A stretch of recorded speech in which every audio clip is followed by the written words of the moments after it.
Welcome to the Rapid Solicitors Elite Ice Hockey League highlight show here on Sky Sports, our first on-the-road special, and they've sent us to the Motorpoint Arena here in Sheffield, where the table-topping Sheffield Steelers are taking on the reigning league champions, the Belfast Giants. Remember, folks, these two teams went right down to the wire last season, the very last weekend of the year, before it was determined that the Giants would be the eventual Elite League champions. This series of games between these two clubs is extra special. But before we see highlights of what happens in there this evening, Chris Ellis will talk us through three more games.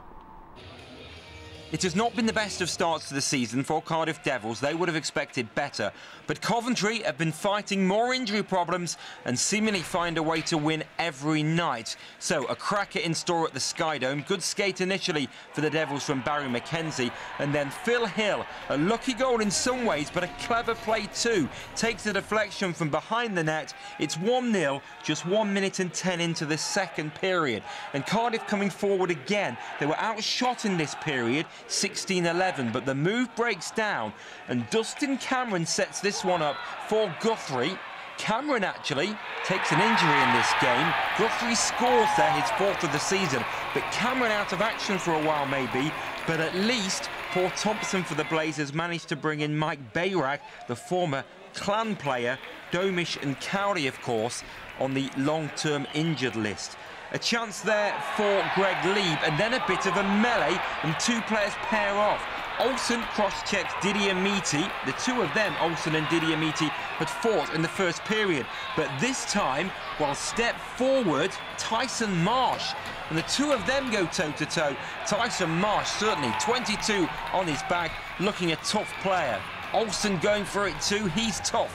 They're two tough players exchanging punches. That was another good old-fashioned hockey fight. And finally they're separated. Good to see the linesman letting it go.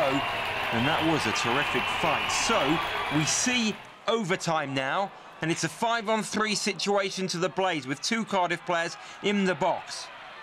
And combining together are Shute, Brad Lieb and Guthrie. They all work it around really nicely. And in front of the net is Greg Lieb to get the extra point. They are thrilled at the Blaze. They take the two. It finishes Coventry 2, Cardiff 1. There were dozens of goals in the Rapid Solicitors Elite League last weekend, and this game was no exception. What a lovely 1-2 move there, finished off by Matt Davis. His first of the season, 1 minute and 43 seconds gone. It got even better for the home side. And they hear what it looks like at some points. They're on the power play. First of all, down the right-hand side, it's Otterlind. And they're moving the puck around nicely. Edinburgh have some chances to clear the zone. They can't do so. And waiting patiently just to the side of the right circle is Osman, his first of the season at 13:57. And the whole Stingrays are in charge. Face-off win then by Haleko.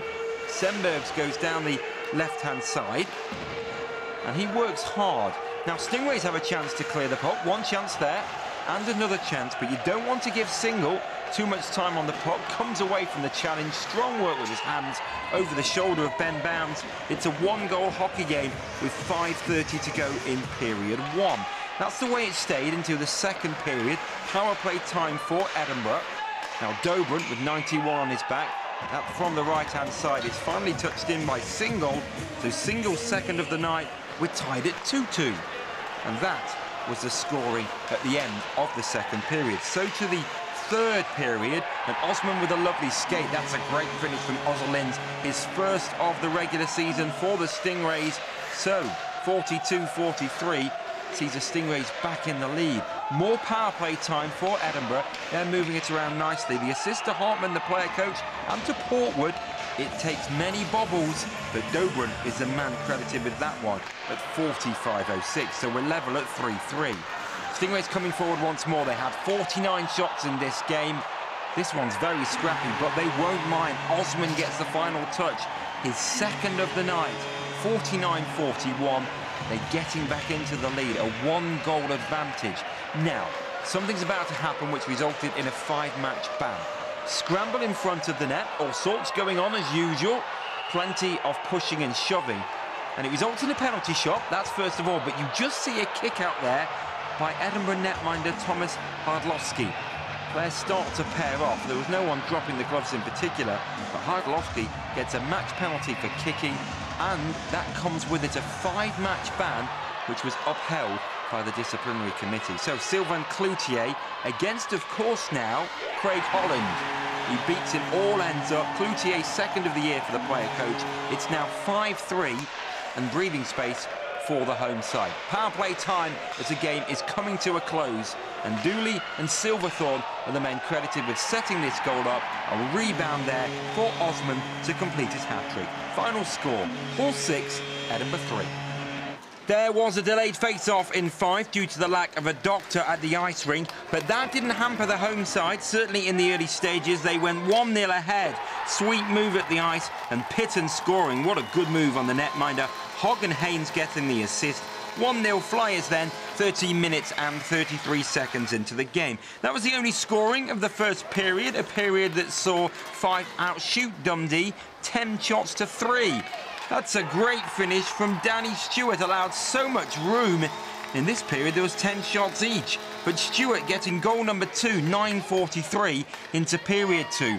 Now some time on the 5-on-3 for the Fife Flyers. You can only see 4 players in your picture there.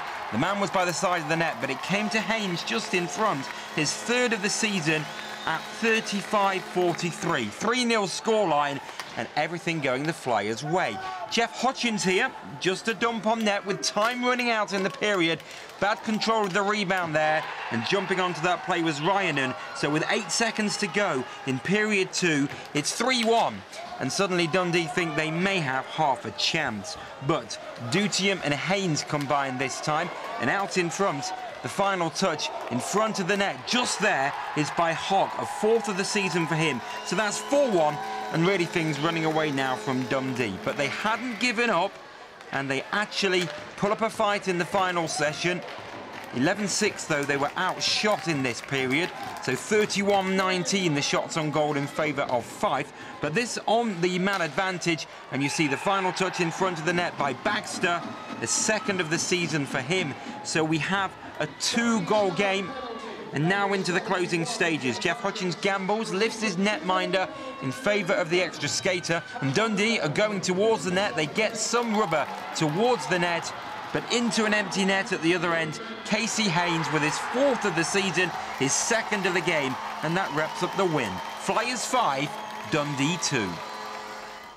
2 super victories then for the Coventry Blaze and the Hull Stingrays, and those 5 Flyers, they just keep on winning, don't they? What a super job being done up at Kirkcaldy by Todd Dutium. Well, as you can see, I've entered the Motorpoint Arena. The doors aren't open yet, but the Belfast Giants have arrived, and that gave me an opportunity to catch up with their head coach, Doug Christiansen.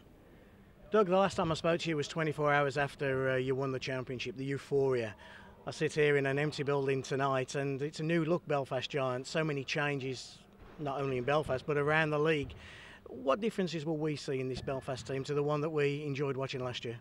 Well, it's a team that's finding its identity and building as a group. I think that for us as a team with 9 new imports, 2 new British players, we're a completely different unit. We've got different structures, we've got different personnel and personalities, and it's about us finding our identity as a hockey club. And I think that for us, we're always going to try to be excellent at the back. We're going to try to make excellent puck decisions every night, but I think we're a little bit more offensive than we were last year. We've got a little bit more depth. We'll see how that plays out over the course of the year, but to date, I like where we're at, but we've got a long way to go.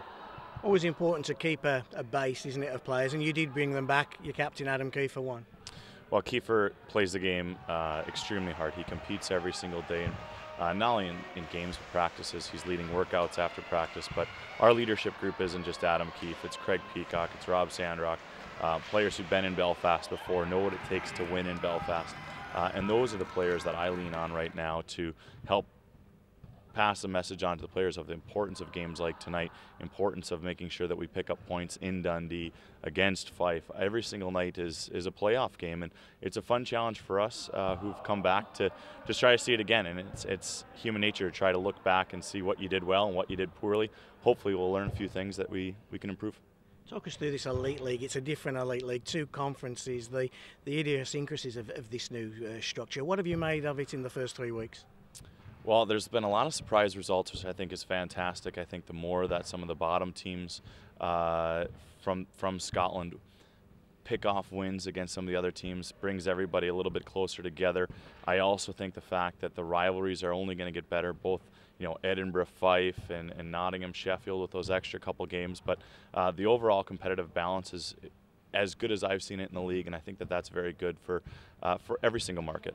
Yeah, the Giants, the Steelers, these two teams here, they took it down to the final weekend of the year last year before Belfast won the league championship. Could that happen again? Are these two teams the two favourites?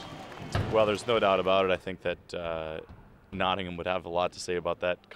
Coventry and Cardiff would have a lot to say about that. We like who we are as a team. I'm sure Sheffield feels the same way. We're a professional organization that expects to win titles, and our goal is to be there at the end, and whoever's there with us, so be it. Yeah, just finally, is there an added expectation now on Belfast as a reigning league champion, as you as a winning coach? Absolutely. I think that we've established ourselves as a team that's going to be there year in and year out. Even prior to me, we do identify ourselves as a club that prides itself on being extremely professional, treating players the right way, and obviously winning. And all of that is something that adds a little bit of pressure to myself, but also to all the new players. But when we sold the players on coming to Belfast, we told them exactly what they were getting into, that the expectation was to win a championship. And I'm sure that 4 or 5 other clubs said the exact same thing, and that's what makes this league exciting, is that you have all these teams that can do it. And I think that we're a team that, if we continue to develop and stay healthy, we'll be pretty good. As good as ever to catch up with Giants coach Doug Christensen, whose side take on the Sheffield Steelers here tonight. The Steelers last night, well, they were in Nottingham to take on the Panthers, and you'll be able to see highlights of that game when we come back after this break. Don't go anywhere.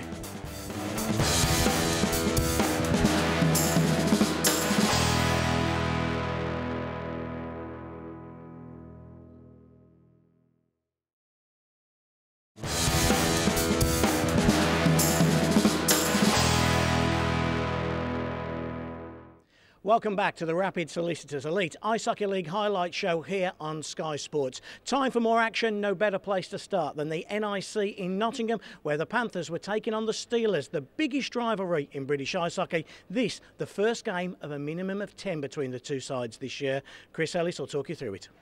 The sellout signs were up at the National Ice Centre, Nottingham against Sheffield. First period action, Stevie Lee can't control a bouncing puck, and Jason Hewitt takes full advantage, scores as he's sliding onto the floor, and Sheffield into the lead. Tate and Michelle with the assists at 10:50. At the other end, Francis with the shot, and in the melee that ensued, well, Beckett and Gerwardson go toe-to-toe. Beckett was eventually to be thrown out, adjudged to be third man in, but the two of them eventually pair off. They grab each other, Beckett with some bombs with his right to start the fight off, and it looks like Gerwardson is going to struggle to get himself free and to have a go. But as you'll see, he comes back, gets some lefts in, stands up to the task, but in the end, a punch from Beckett sends him down, and that was a win for Beckett. But at that point in time, the Sheffield Steelers were leading on the scoreboard, and it was to get better for them. A Nottingham attack is broken down, and Tate, he feeds Le Guy. He sells the dummy to Tuma and then sneaks one in. Kowalski will want that one back. And the Steelers, who had trouble winning in Nottingham all last season, were 2-0 up, 4:54 into period 2. And then on the power play, watch this special moment. Ashley Tate, 511 points he stood at this moment. Level with Dan Carlson in the all-time Elite League leading point scorers. There he is, 1 chance, 2 chances, and Tate, a very special moment. The team he began his career with, he scores his 512 Elite League points. Congratulations to him. A bit of history in the making there. Corey Nielsen's shot was tipped in by Matthew Myers. That closed the gap slightly to 3-1. There was also a few more fights. Tuma against Limpright and 2 bouts of Clark against Shields. With time running out, Nottingham needed to try something. They were short-handed when Werner got a deflected goal. But Sheffield had done enough. Final score, Nottingham 2, Steelers 3. So a 3-2 victory for the Sheffield Steelers in Nottingham. Some people here, were you happy with that result last night? Yay! I'll tell you what a great performance it was from Ryan Finnerty's team as well, because Sheffield have struggled in Nottingham in recent years, haven't they? Yes, they have, sir, and it was a great performance and a well-earned victory, I think. A good performance by all the players, I thought. DeCaro had a great game, and I thought Myers had a good game as well. Solid at the back, very calm, kept the players together. When they tried to get in trouble, he moved them away. He thought he had a great game. It was like an old school Nottingham-Sheffield game as well, wasn't it? A couple of scraps as well. Yes. Colin Shields, what's all that about? I don't know, but he got in there and he had a right good goal, didn't he, bless him? And he didn't pick on the little ones, neither did he. So I think all the players have stood up to everybody this year. They've not tried to start the trouble, but they've got in there when they've been asked, and they've all stood up for themselves, I think. Belfast Giants tonight, of course. It goes from one tough team to another, doesn't it? Yeah, Belfast were a great team last year. I think deservedly league champions. But I think this year we'll give them a good run for the money. I think we might take that title back. One of the big things that happened last night, of course, was Ashley Tate, a goal and an assist, and that took him to 512 Elite League points, a new Elite League record. He's been a great servant to the Sheffield Steelers, hasn't he? Outstanding. We really missed him end of last season. And not only to break the record, but to break it with a game winner against the Panthers. Oh yeah, definitely. And in Nottingham, don't get any better than that. Couldn't get any better in that, says the Sheffield Steelers fans. Well, only a few minutes ago, I caught up with Ashley Tate in the Steelers dressing room just to congratulate him. So after the long wait, how does it feel? I'm really happy, obviously. Dan Carlson's a hell of a player, and to kind of get past his milestone is, it's a tick in the box. 5 points, then there was 3 points, and then there was 2 points to go. Had he been weighing on the shoulders a little bit? It was in the press a little bit last week, and I kind of tried not to think about it. It was just one of those things. It was going to happen. It was just, if it didn't happen last night, then we looked at tonight, and then if it didn't happen tonight, then we start getting nervous and asking questions. So I really just tried to push it to the back of my mind. When you scored the first point, the assist on the Jason Hewitt goal, you said to me last night it was a fairly easy assist. Yeah, I didn't really do a great deal, and the puck just got kind of fed out of our zone, and that was it. The rest was down to someone else, and then. It was in my mind, okay, that's me level, and then there was still half the game to go, so I had a lot of time to kind of get the next one.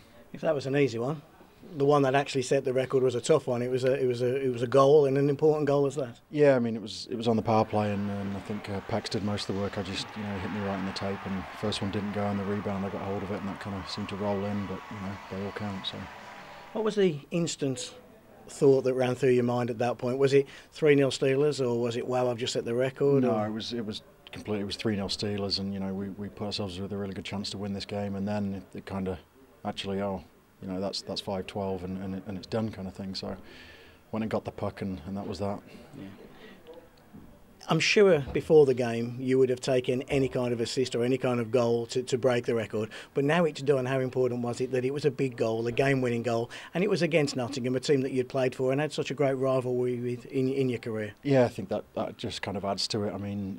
Anytime you win in Nottingham, especially when you're wearing a Sheffield jersey, it's special to get that goal and for it to mean what it does to me. It was just the icing on the cake, really. Yeah, is it nice to get it out of the way now and concentrate now on, say, 2 points against Belfast tonight? Yeah, definitely. I think after the game, all the boys were, pretty complimentary and a lot of nice things to say, and it was kind of, I'll enjoy it for last night and then obviously get up today and back to it. So we're fully prepared and ready for Belfast tonight.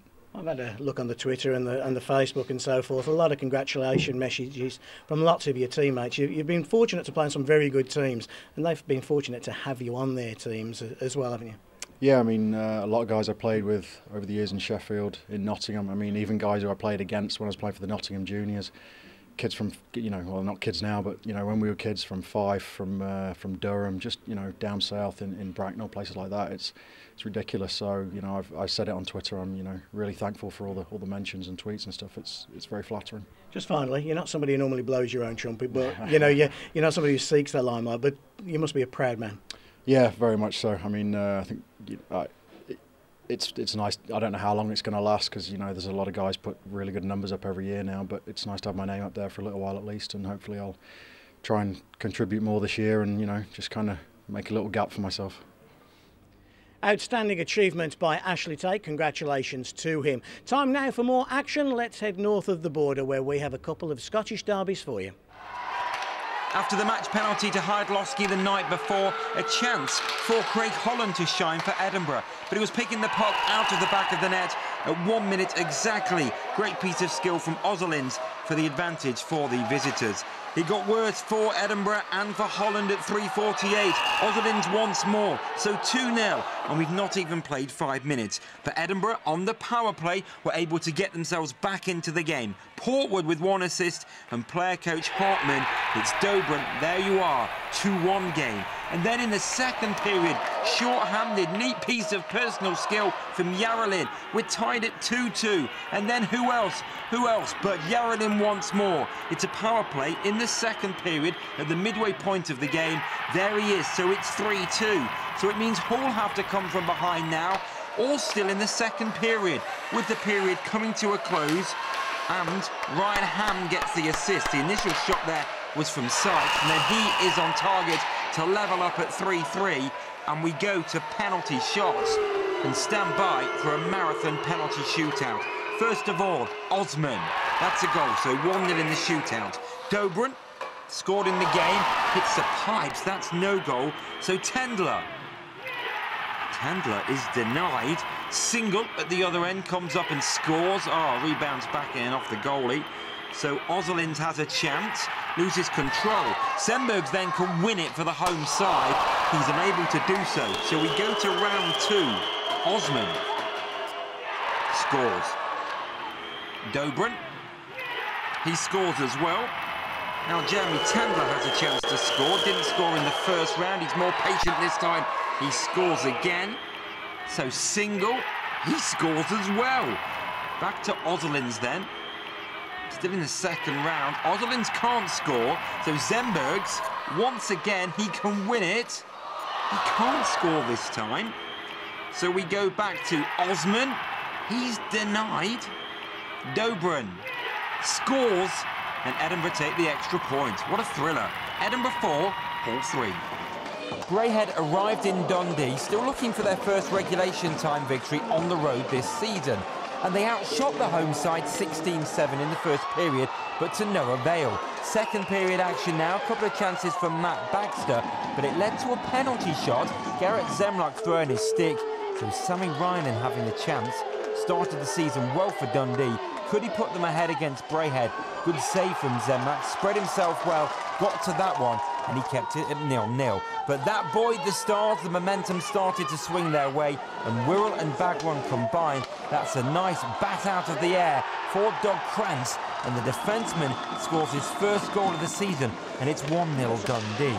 Now coming forward at the other end were Braehead. They had plenty of chances throughout the game, in fact 45 in all. Watch this move from Burnstill to come away from the defenceman, but that one adjudged not to go over the line. Braehead thought they'd scored, but they hadn't, so the scoreline stays at 1-0. You'll see from these shots that Braehead did have their chances, but Dundee too as well. Mike Wirral coming forward against his former club, scored 4 goals for the Clan last season. And now with Dundee, he hit the pipe. So that one still stays at 1-0. It was Braehead making most of the chances, although Dundee had 24 throughout the game. But a Clan attack is snuffed out, and then Moore from defence finds AJ McLean, and what a finish that was from the right circle. It's 2-0 with 5:30 left in the game, so Braehead need a response. Netminder is pulled, so they've got the extra skater, and they're also on a power play situation. Kristanovic, Goldie and Hansen, they all combine. There's 2 extra skaters, and the final touch right on the doorstep is from Robert Farmer. But that was with 56 seconds to go, and it's as good as it got for the Clan. Final score, Dundee 2, Braehead 1. They're about to open the doors here at the Motorpoint Arena. The Sheffield Steelers taking on the Belfast Giants, last year's 2 top teams. You'll be able to see the highlights when you come back after the break, so don't go anywhere.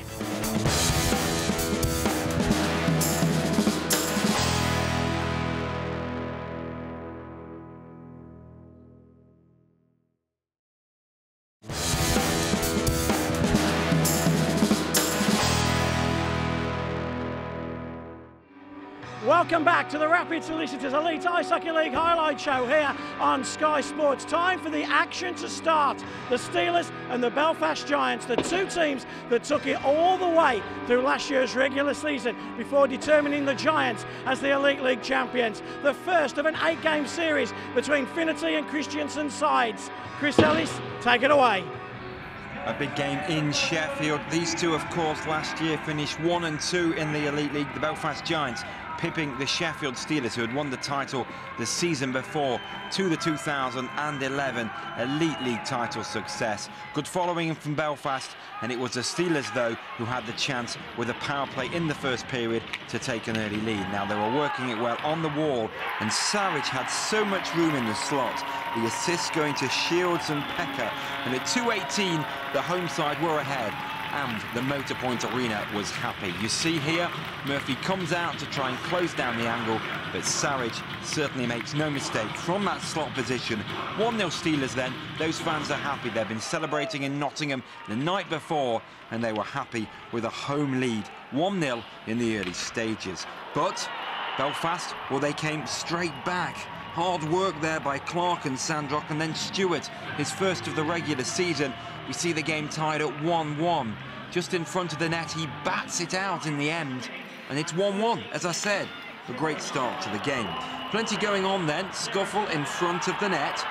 Now you see here, a couple of players try and pair off. Now from this incident, Gertsen gets 5 minutes for the slash, and Robbie Sandrock 2 for roughing. Steelers then went on a 5-on-3 power play. And despite Belfast looking as though they would clear the zone, it's kept in by the home side. And then Jeff Lugui is patient behind the net. There's plenty of room. Shields is at right point. His stick breaks, but a couple of bobbles. And there's Ashley Tate for the second goal for the Steelers of the night and a 4th of the season. It won't matter how it goes in. Took a few bobbles, but Murphy couldn't get to the rebound, and his GB teammate scores past him. So 2-1 Sheffield at the end of the first period. Action on the boards here. Tyler Michelle taking exception to that hit. Needs to sit down for roughing. Wasn't happy with that one was Tyler Michelle, so he takes a roughing minor penalty. More action again in front of the net. All sorts of players getting involved, push and shove. Now Drew Fatter looks interested here in a fight. You see him trying to pair off with Stewart. Looks to go, but the linesmen step in. But Stewart does go to the box, and so too Sarich. The pair of them just getting minor penalties, and they will sit and take a break. So at this stage, still 2-1 to the Steelers. Belfast looking to come forward down the right-hand side, but the Steelers can break. A 3-on-2 break at pace into the offensive zone. It's a great move and a lovely finish from Jeff Lugui. We know what it's all about, and that shows a very talented finish. Pekka and Tate getting the assist. Really continued to be a great weekend for Ashley Tate. So Steelers leading 3-1, 2:14 into the second session. We're still in second period action, and it's in the left-hand corner. Again, it's strong work from the Steelers, and when it comes out in front, there's a few more deflections, and Gertsen is the first man to get to the puck. His first goal for the Steelers. Limbright and Fatter getting the assist. And at 27:30, Steelers beginning to run away with things at 4-1. Murphy again makes the save, but the rebounds are going the Steelers' way, and certainly the scoreline. 4-1 at this stage, and Belfast needed to mount a comeback. But Sarich loses possession of the puck.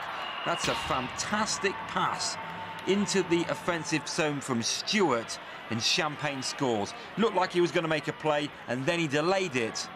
And you see the former Panthers man scoring at the House of Steel. So that's 4-2, 3.5 minutes to go in the second period. Can they continue the fight back?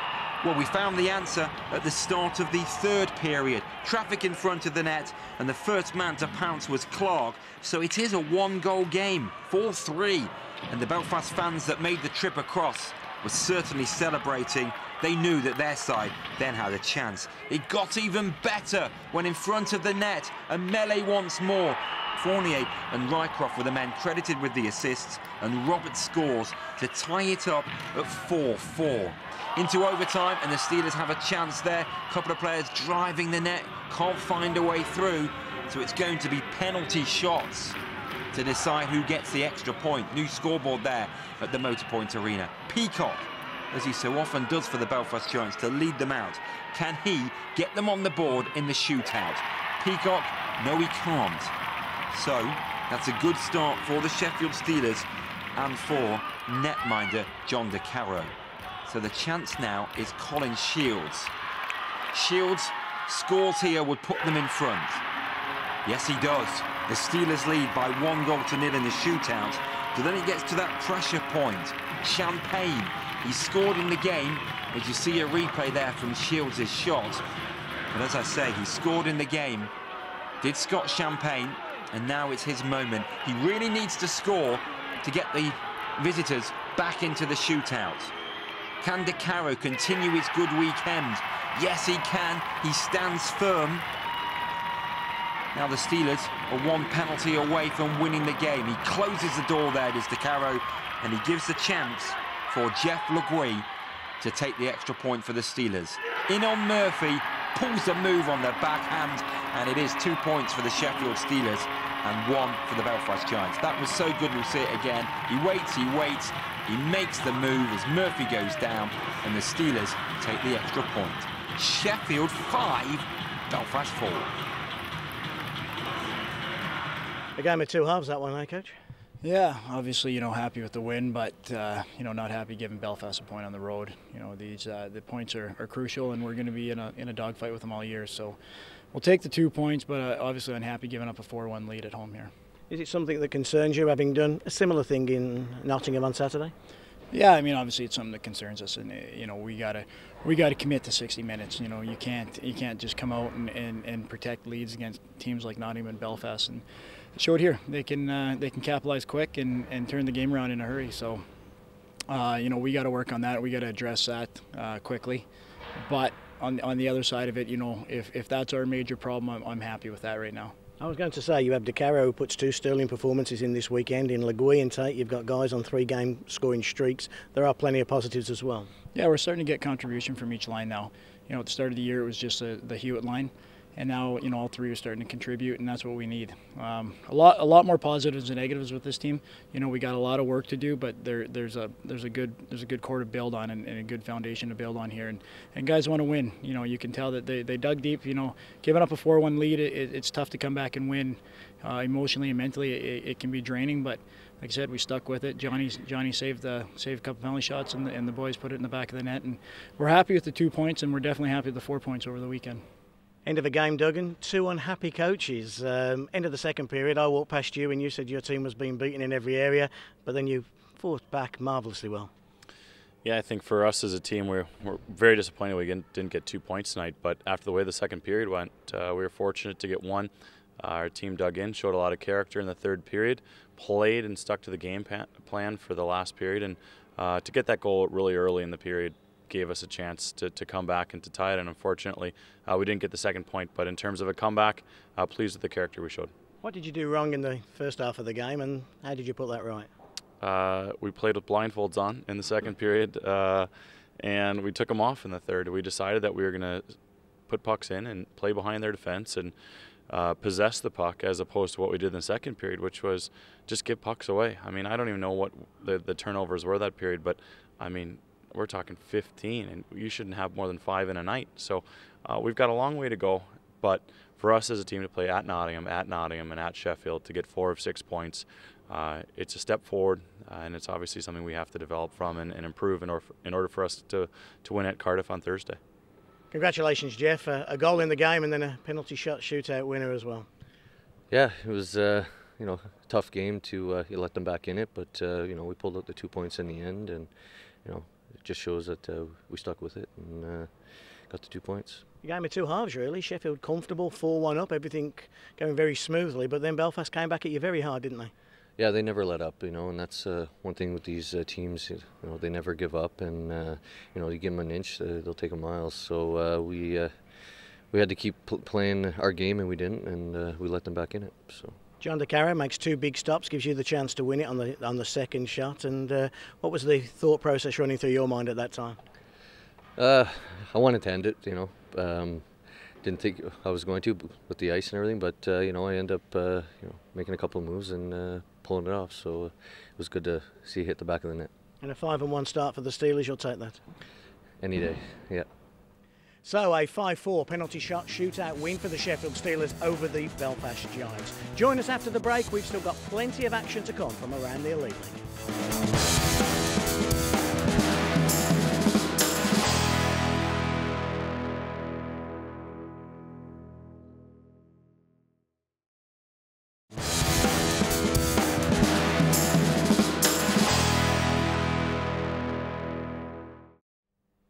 Welcome back to the Rapid Solicitors Elite Ice Hockey League highlight show here on Sky Sports, where we've just seen the Sheffield Steelers beat the Belfast Giants 5-4 after a penalty shot shootout win. One of their scorers, Colin Shields, joins me now. And Colin, that was a game that ebbed and flowed in so many ways, wasn't it? Yeah, it was back and forth all night. I thought we got off to a great start, getting the lead early and managed to build on that. But the Giants, they played hard all night. Managed to tie it up in the third period, and we were lucky to come out with the shootout win. Sheffield got off to that great start with Rod Saric scoring, and then 2-1, 3-1, 4-1. Was the big momentum change really the 4-2 goal that Belfast scored at the end of the second? Yeah, I mean, we almost went into the break there with a 3-goal lead, and I think that gave them a little bit of momentum, a little bit of life. And then, we knew they came out hard in the third period, and they did. They got that early goal and put some pressure on us, and, we made a few costly mistakes, and they capitalized. And, we were fortunate enough to get the extra point in the shootout, but we didn't really want to give them a point at all. Just come back a little bit. Tell us what it's like on a bench that's 4-1, 4-2, 4-3, 4-4. What the feeling is like. Does it feel like the air's been sucked out of you at that time? Yeah, you do start squeezing the stick a little bit harder, maybe try and do, a little bit too much. You think you got to get a goal back right away. But, you kind of got to do the opposite. You got to relax, keep things simple. Get the puck deep and keep the pressure on them without sitting back and giving them too many chances. Second weekend on the run, though, the Steelers win it in overtime. This time it goes to a shootout. It shows the character that perhaps this Ryan Trinity side's got. Yeah, we got a lot of experience, a lot of character this year, and we're doing a good job in the overtime, good job in the shootout too, and we just got to continue to keep working hard and try and close teams out, in the regular time and stop, giving away those easy points. What's your thoughts on this Elite League, this opening season? Sheffield have had 6 tough games, all against their own conference rivals. You've played the Coventrys, the Cardiffs, the Nottinghams and the Belfast now. What's your early thought on that? Yeah, I mean, the results speak for themselves. I don't think there's been any blowouts from, either of the conferences. So, I think it's been great for the league. It's been great for, all the teams that kind of got off to a good start. It seems everyone's got a win under their belt, and the competition seems great. So there's some great new players in the league, and, hopefully it kind of continues throughout the season, and we can kind of build on this, for the future of the league. Just a final quick word on your former club, the Belfast Giants. They win a championship. They've had to change 8 or 9 players. Your thoughts on them and how they look in their chances of retaining that title? Yeah, it's always hard when you have a championship winning team. I think, as a lot of people in Sheffield know, that a lot of players are going to move on, and, they got a good coach there in Doug, and, he always puts together a good, hard-working team, and they're always well drilled and, stick to the system. So, they're going to be there all along the season, and you can tell by the way they work hard, and they've played hard for the full 60 minutes, 65 minutes tonight, and, pushed us right to the brink. So, hopefully we can come out on top. Okay, well, thanks to Colin Shields. Congratulations to the Sheffield Steelers, but don't go anywhere. We've still got 2 more games to come from the weekend. Chris Ellis will talk you through them. Stand by for a thriller of a game. The first attack went Nottingham's way. That was broken down, and Chris Blight came away from Stevie Lee. The rebound for Cardiff captain Stuart McRae. His 3rd goal of the season. 1-0 Devils after only 42 seconds.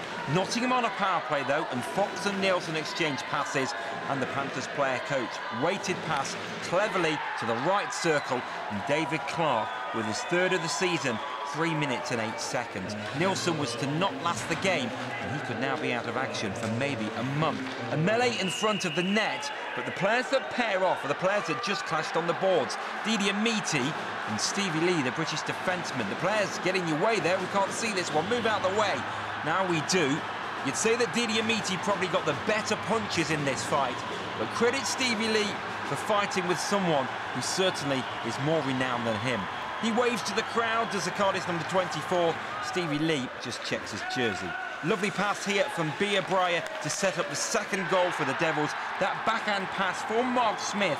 It's 2-1 Cardiff in the 2nd period at 5:07. And again they come forward. Mac Faulkner already impressing in Wales, an 8th of the season. Smith and Bia Breyer with the assist, and 15-17 gone in period 2. It's a 3-1 hockey game. And then Bia Breyer suddenly just twists and turns in the left circle. It sneaks in past Kowalski, and with 43 seconds to go in period 2, it's 4-1, and surely Nottingham are down and out. but they come back. Benedict there and Fox, and this one goes in. It looks like off Werner's head, his second for Nottingham, so that's 4-2. And then Nottingham have a power play. They're good on the power play this season, and Ling and Graham combine. Myers, the former Cardiff man, in the slot all alone. That's 4-3, so they're very much back into the game. But the attack breaks down again for them, and McRae comes forward, a lovely pass, and Blight scores. That's 5-3 at 15:29 in period 3. That must be game over.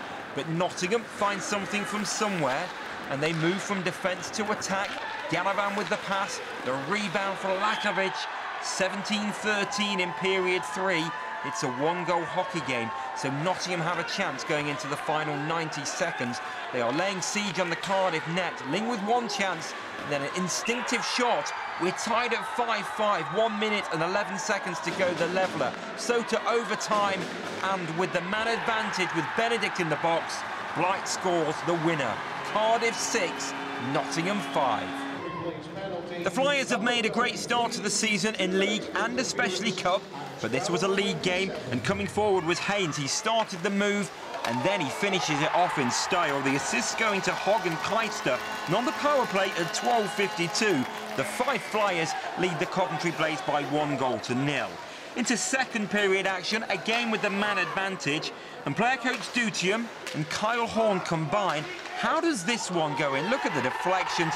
I think it goes in off the netminder's head. How unlucky can you get?